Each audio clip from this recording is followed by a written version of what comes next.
हमारे प्रधानमंत्री जी ने 15 अगस्त को 2014 में कहा था ये बात कि भाई 7 बजे 8 बजे लड़की घर लेट पहुंचती है, कितने प्रश्न पूछा जाता है, कहां थी, क्या कर रही थी, फेसबुक दिखाओ, फोन दिखाओ, पूछा जाता है कि नहीं?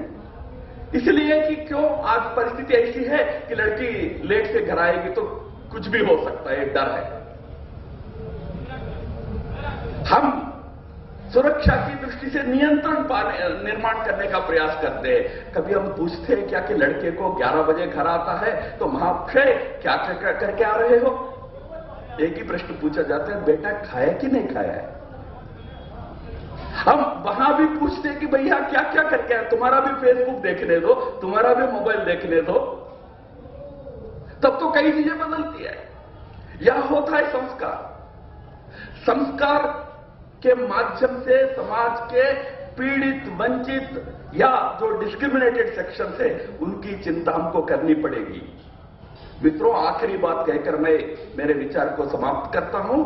तीसरा, हमारे संस्कृति का मूलभूत आधार है शक्ति का। हम एक संस्कृति है जो शक्ति को खराब नहीं माना है। हमने शक्ति की उपासना की पद्धति यहां इस देश में रखी है। यहां त्योहार होता है जिसमें हथियारों की पूजा होती है। हम कोई सब कुछ छोड़कर एक शक्तिहीन समाज की कल्पना हमने नहीं की है, हमने शक्तिपूर्ण समाज की कल्पना की है। इसलिए आज के युवा एक शक्तिशाली युवा की कल्पना को लेकर हमको खड़ा करना है।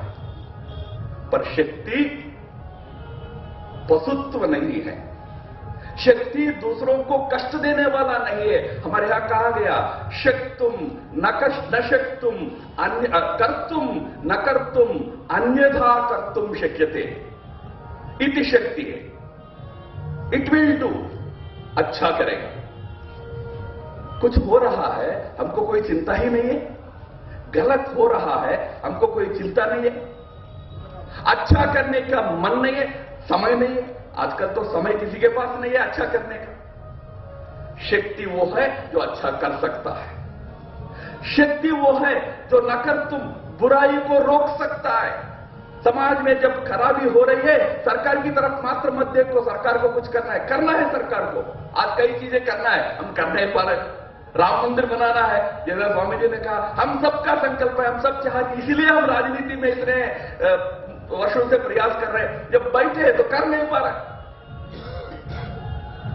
इच्छा शक्ति नहीं है, इसलिए नहीं है। सरकार में जब बैठते हैं, कानून व्यवस्था इसका सम्मान करते हुए सरकार का, संविधान का दायरे के अंदर काम करना पड़ता है। पर समाज करने का, अच्छा करने का, बुराई रोकने का भी सामर्थ्य वाला समाज चाहिए। पर ये करते समय मित्रों, तीसरी बात भी आज के युवा के लिए आवश्यक है, अन्यथा कर्तुम। समाज में जो चीज हमको खराब लगता है ना, वो सब चीजों को नष्ट करना मात्र काम नहीं है, उसको अच्छाई की तरफ परिवर्तित करना असली शक्ति है। नष्ट करना सेना कर लेती है,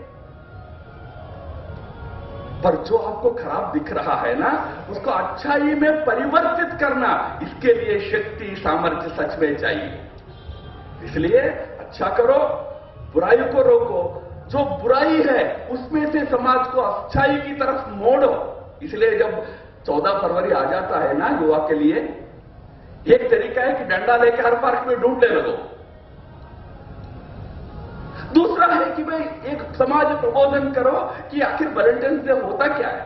हमारे यहां होली होता है, अच्छा आनंद से युवा सब लोग आनंद लेते हैं, डंडा लेकर कोई पीछे नहीं पड़ता। तो बुराई से अच्छाई की तरफ समाज को मोड़ना भी, यह भी शक्ति मानी जाती है। ऐसी शक्ति की उपासना आज आवश्यक है। आज इस दिशा में इस देश के युवाओं को लेके जाने की आवश्यकता है। मित्रों, यह हमारा धर्म है। यह धर्म, जैसे मैंने कहा, ये 3 मुख्य बातों पर निर्भर है। सुख के कल्पना वाला धर्म है। समाज में हर व्यक्ति सुखी हो रहा है और आखिरी व्यक्ति का सुख चाहिए, कुछ लोगों का सुख नहीं। सब सुखी हो। इसके लिए सुख यानी भौतिक सुख, ये भी सुख यानी सबको तो आध्यात्मिक सुख मिलना चाहिए, इसलिए उनको उसी के लिए वो चाहिए, पर भौतिक सुख भी चाहिए। हर व्यक्ति को आनंद का जीवन चाहिए। दूसरा, संस्कारों से भरा हुआ समाज चाहिए। तीसरा, इस समाज के युवाओं में वो शक्ति चाहिए जो अच्छा कर सके, बुराई को रोक सके, बुराई से समाज को अच्छाई की तरफ ले जा सके। ऐसे संस्कृति वाला समाज को आज हमें खड़ा करना है मित्रों। हम 50-60 साल से इससे घट गए हैं, इसलिए व्यक्तिगत सामर्थ्य संपन्न होते हुए भी आज का युवा अपने संस्कृति से अपरूटेड होने के कारण व्यापक समाज का चित्र कुछ भिन्न है। मैं अंत में इतना ही कहूं, आज इसी मंच से कोई अमेरिकी व्यक्ति आके बोलता है तो हम शायद मेरे भाषण से भी ज्यादा अटेंशन से सुनते, ज्यादा नोट्स लिखते हैं। उसके बाद आप उनसे पूछते हैं, मिस्टर एंडरसन आप कहां से, क्या करते हैं? वो कहेगा शिकागो से आया हूं। आप पूछेंगे आप क्या करते हैं शिकागो में? He will say I run A laundry. हमको अच्छा लगता है, ये अमेरिका से आया है, हमको इतना अच्छा अच्छा बात बोल के गया है, पर वो तो वहां का धोबी है।